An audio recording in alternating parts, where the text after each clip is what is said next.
After looking at 4.3, we're going to work through several problems, but let's touch some of the main concepts in 4.3. One of them is the remainder theorem.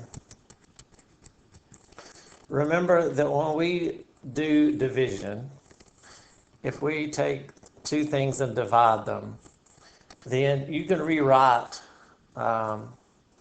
let's say we have 77 divided by 3. We're going to get an answer that is our quotient. This part out front is referred to as our divisor. What we get down here is our remainder, and then this part, the part we're dividing, is our divisee. So we can always write our divisee as the divisor times quotient plus remainder. So 3 times 25 plus 2 is the same thing as 77. Now, in terms of numbers like that, that may or may not be significant for us at this point. But when we're dividing polynomials, it is going to be true. A given polynomial, if we're dividing that polynomial by a divisor, we can write that polynomial as the divisor times the quotient plus the remainder. Now, the divisor is going to be in the form x minus c. X minus c. It's going to be x plus or minus some number. So suppose that we are to plug in the value c into this polynomial. Everywhere we have an x, then we would have c minus c times our quotient at c plus the remainder. So if we divide a polynomial and write it as divisor, quotient, remainder, if we plug in the number into the polynomial that makes the divisor equal to 0, then all we're left with is the remainder. So when we do synthetic division, we're going to see in a little bit that if the number that we plug into our function, our polynomial, is a number that would make our divisor equal to 0, then the answer for plugging that number into our polynomial will always be the remainder. Another consequence that we're going to find out is that if we find some number that makes our polynomial equal to 0, that's known as a 0 of the polynomial, x minus that particular number is a factor. X minus that number is a factor. So we're going to start out working some homework problems, and we're going to do some synthetic division, and then we're going to come back and look at some uses of synthetic division other than just simply dividing. So if we do this division, we list the coefficients of our polynomial, so 4c cubed, 26c squared, 26c to the first minus 26. If we have any terms that are skipped, and what I mean by that is any powers of our variable that are skipped, if we went straight from c to the third to c to the first, we would have to put a 0 in for the placeholder. But here, notice we go from 3, 2, 1 to no x's, or in this case, no c's. And then we put a box. In the box, inside that box, we put what makes our divisor equal to 0. So we say what makes our divisor equal to 0, and that number goes in the box. And then to perform synthetic division, once we get it laid out, we bring down the first coefficient. We multiply that times what's in the box. So 4 times negative 5, and we write that in the next column. Then we combine these, 26 and negative 20. Well, 26 minus 20 is 6. Then we multiply this times the box. So 6 times negative 5 is negative 30. Combine these, that would make a -4. Multiply this times the box, so negative times negative is positive 20.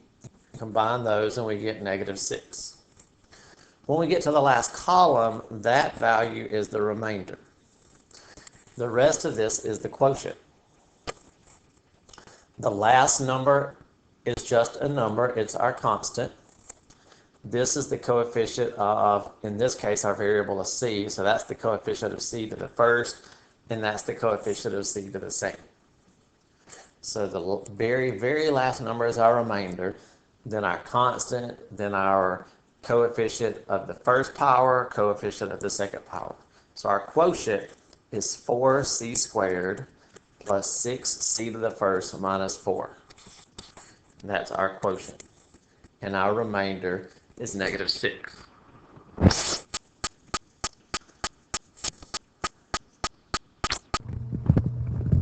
Let's do this again. So this one, we have 8 w's to the fourth. We have no w cubes, 9 w squareds, no w's, and a -1. And we're dividing by w minus 1/8. So whatever makes that equal to 0 goes in the box. So that would be a positive 1/8. A positive 1/8. So bring down the first coefficient and multiply. 1/8 times 8, which is 1. Add these. Multiply that times the box, so 1 times 1/8. Combine those. So that's 9 and 1/8. Or if we get a common denominator of 8, with 72/8. So that'd be 73/8. That'll be here. So 9 and 1/8, or 73/8. Multiply that times what's in the box, so 73/8 times 1/8, so that would be 73/64. Put these together, so anything plus 0 is itself.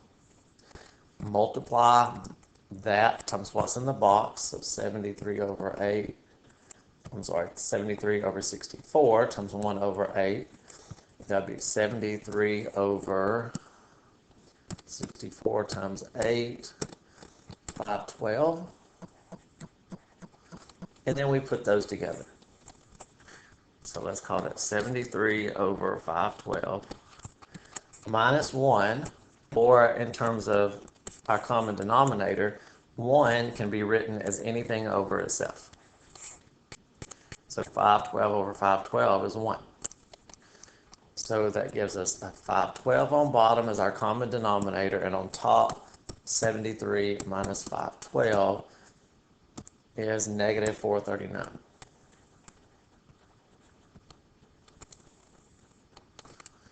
So that's our remainder, and that's our quotient. So our quotient, this is our constant. Our variable is w, so this is w to the first, w to the second, w to the third. So 8w cubed plus 1w squared plus 73/8w plus 73/64, and then our remainder is that.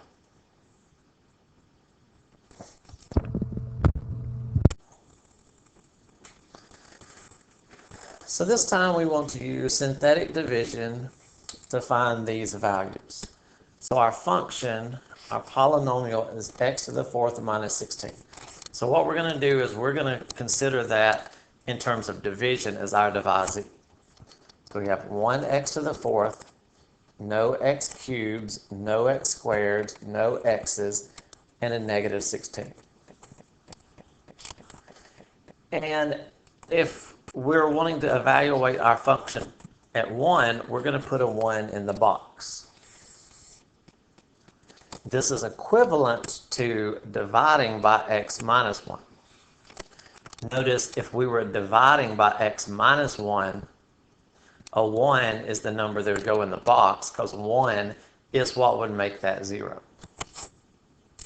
So bring down the 1, multiply times the box, add these, multiply times the box, add these, multiply times the box, add these, multiply times the box, add those.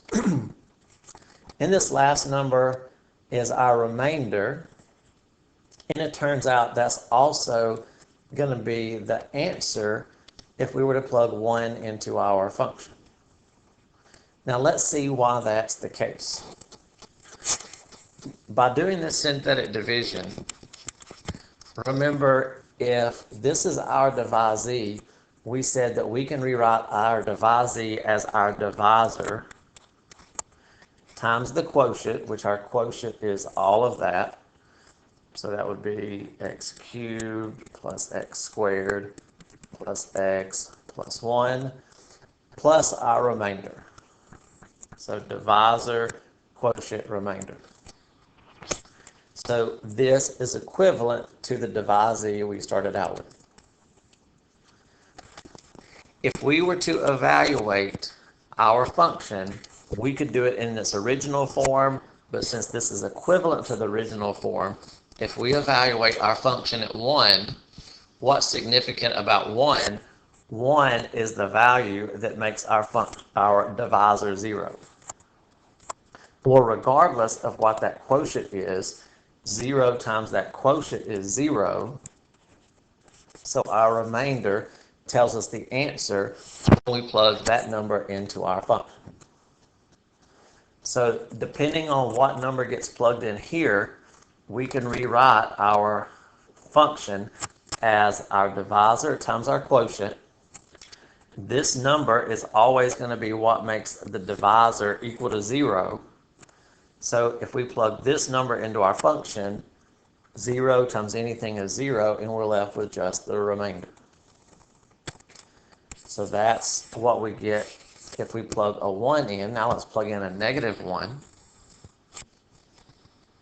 Actually, let's plug in a negative 2. Plug in a negative 2. So if we put our divisee, if we put a negative 2 in here, that would be equivalent to dividing by x plus 2. Notice negative 2 is what would make that 0. And that's how we determine when we're doing synthetic division what goes in the box. Whatever makes our divisor 0. So if we bring down, multiply times the box, add these, multiply the answer times the box, so negative times negative is positive 4. Combine the column, multiply that times the box, combine the column, multiply this times the box, so a negative times a negative is a positive. Put those together. So we get a remainder of 0.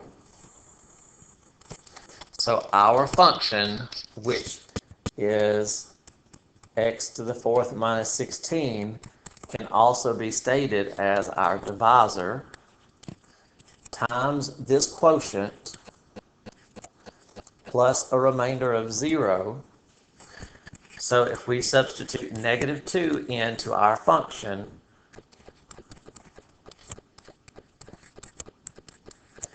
this is 0, so 0 times any quotient is 0.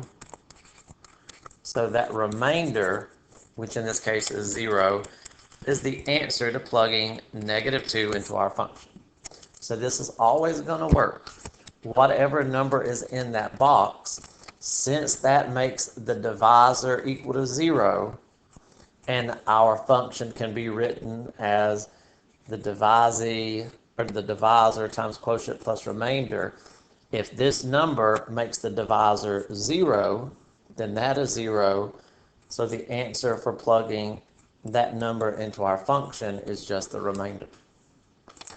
So for this value, if we plug negative 2 in, our answer is 0. So negative 2 is one of the zeros of this polynomial. Now, one other value that we're asked to plug in is 1 minus the square root of 2. We're asked to plug that into the function. So let's do that. 1x to the fourth, no x cubes, no x squareds, no x's, and minus 16. And plug in 1 minus the square root of 2. So instead of plugging it in directly, we're going to use synthetic division. So bring down the first number, multiply this times the box. So 1 times anything is itself. Put these together, so 0 plus anything is that amount. Now multiply this times the box. So 1 minus root 2 times 1 minus root 2. To do that, we have to distribute. So 1 times 1, 1 times negative root 2, negative root 2 times 1, negative times negative is positive, root 2 times root 2 is or just 2. So that makes 3. Minus root 2 minus another root 2, those are like terms, so minus 1, that would be minus 2 roots of 2.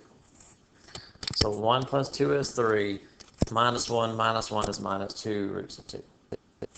So when we add these together, we get 3 minus 2 roots of 2. And then we're going to multiply that times the box. So that times the box. So distribute. 3 times 1, 3 times negative root 2. Negative root 2 times 1, so negative times positive, 2 roots of 2. Negative times negative is positive, and let's do roots of 2. That's 2 times the square root of 4. The square root of 4 is 2, so 2 times 2, and that's 4. So that makes 7. Minus 3 minus 2, that's minus 5 roots of 2. So when we add our column, get this, multiply that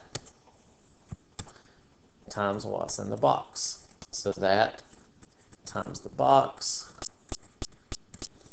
we have 7 times 1, 7 times minus root 2, minus 5 roots of 2 times 1. Negative times negative is positive, and 5 roots of 2 times the root 2. That's 5 square roots of 4, so 5 times 2 is 10. So, oops, 7 plus 10 is 17. Minus 7 minus 5 is minus 12 roots of 2. So if we put these together, the like terms are these two. Negative 16 plus 17 is 1, and then minus 12 roots of 2. That's our remainder, so that's what we get when we plug this into our function. So when we evaluate our function at 1 minus root 2, we get 1 minus 12 roots of 2, because that's our remainder.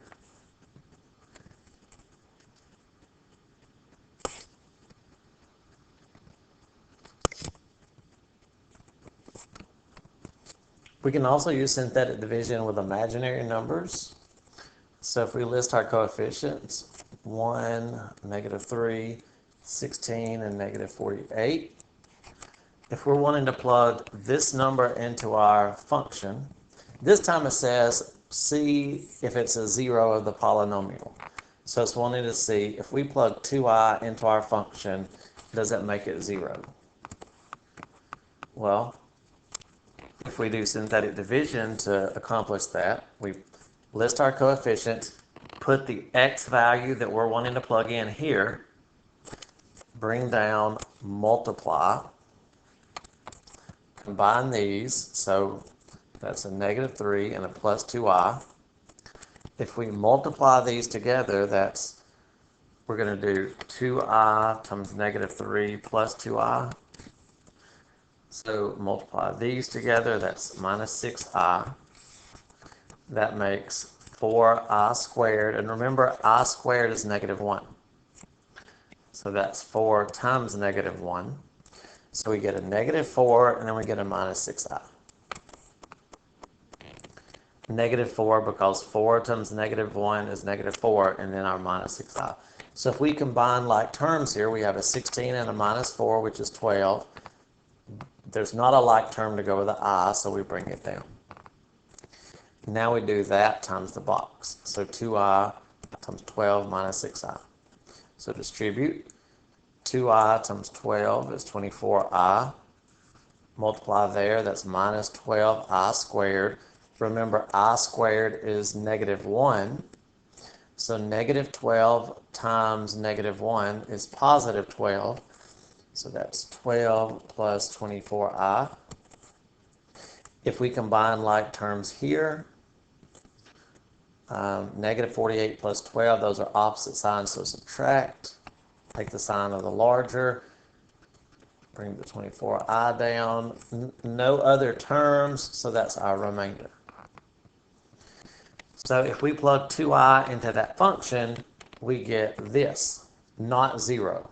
So that means 2i is not a 0 of this particular polynomial. 2i is not a 0 of this polynomial. So usually we're not going to be just randomly given a number and told to find, is it a 0 or not? So often what we're wanting to do is find out, well, what numbers are zeros? Because as we mentioned at the beginning, if we can find a number that is a 0, x minus that number is a factor of the polynomial.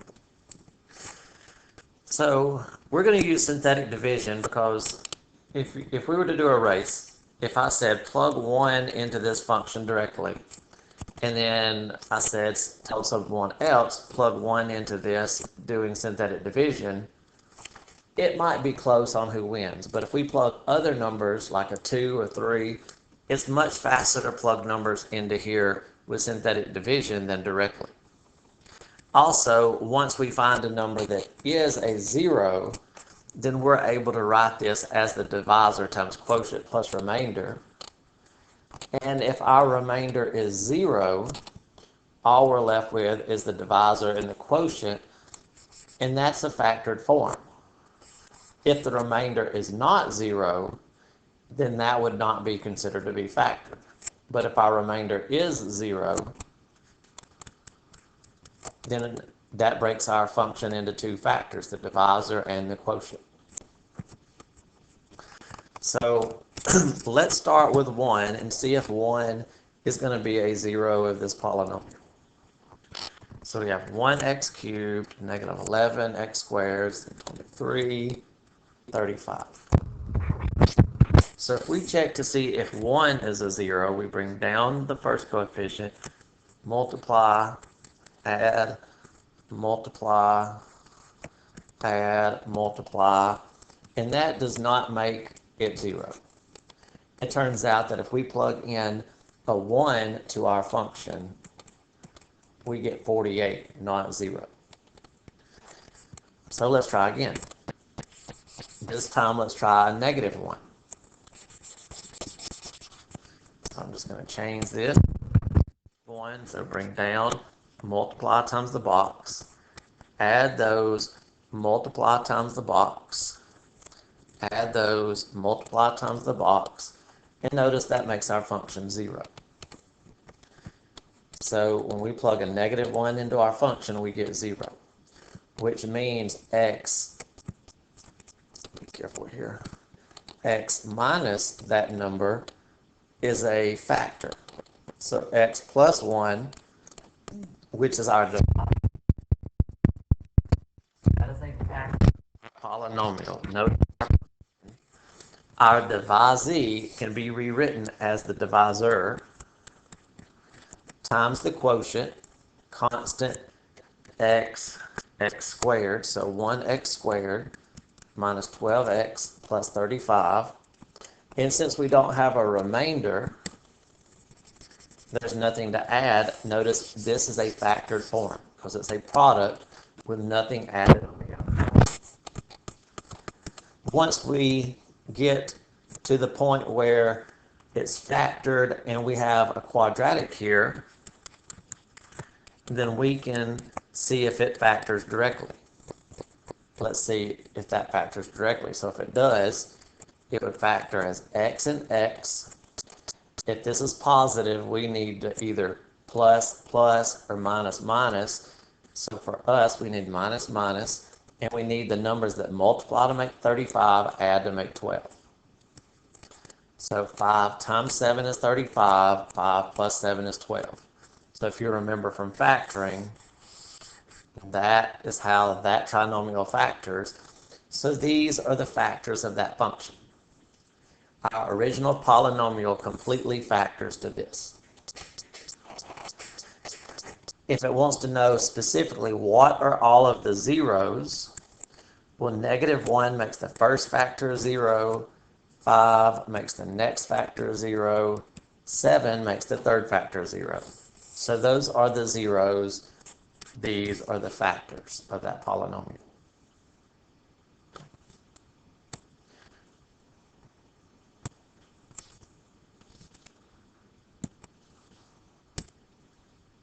So let's do one more. Let's do one that goes up to x to the 4th.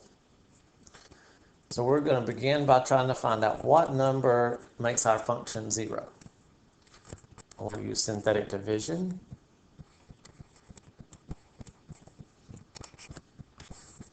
So we're going to start with a 1 and see if that works.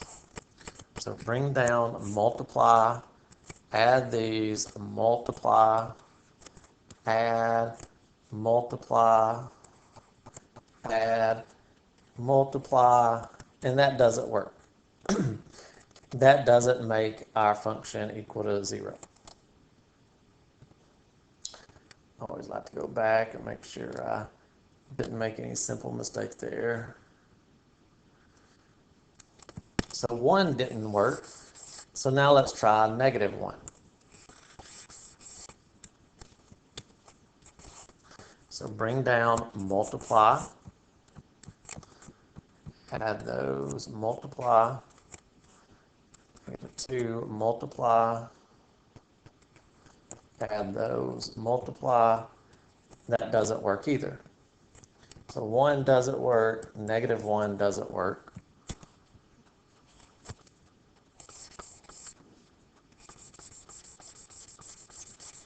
So let's try 2. So bring down, multiply, add, multiply, add these, multiply. That makes 12, multiply, and notice that works. So 2 works. In other words, f of 2 is 0. When we plug 2 into the function, our answer is 0. Which means x minus that number is a factor.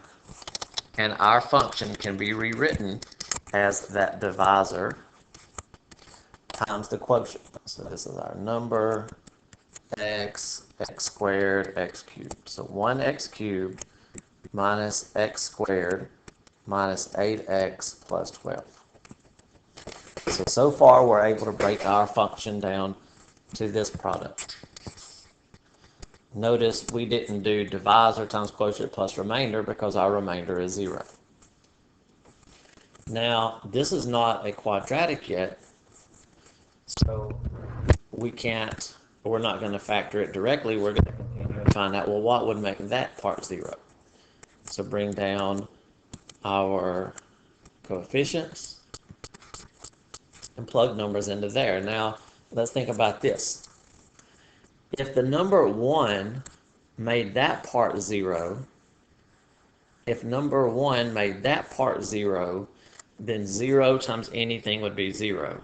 So then by default, 1 would be a 0 of the whole function. But we've already found out that that's not true. So 1 doesn't work. Same thing would be true with -1. If -1 made that 0, 0 times anything, that would make the whole function 0, and we know that's not true. Now, what about 2? It is possible for 2 to be a 0 here because 2 is a 0 of the function. And it could be that that factor is repeated. Recall from sections 1 and 2 of chapter 4 that sometimes we have multiplicities, meaning that the same factor occurs more than once. So whatever number we stopped or we last found to be a 0, we're going to try that one again to see if it's a repeated 0. So bring down, multiply, add these, multiply, add these, multiply, and notice in this case, yes, 2 is a repeated 0. 2 makes that part of the function, I'm just for reference going to call that G. 2 makes this part of the function 0. So for that new part of the function, let's color coordinate this. This part of the function, since we found 0 of it, can be rewritten as divisor times quotient. And then we bring down the x minus 2 from the front. So that x minus 2 we already have. And then when we break that down as divisor times quotient, we get that. So we have our function, our original polynomial, broken down into 3 factors now. We have an x minus 2, another x minus 2. This is quadratic, so that's going to factor to x plus 3, x minus 2. 3 times negative 2 is negative 6. 3 minus 2 is 1. Or we could call this x minus 2 to the third times x plus 3. So we're able to completely break down that polynomial into its factors. The zeros of this function are 2. 2 makes that 0, and negative 3.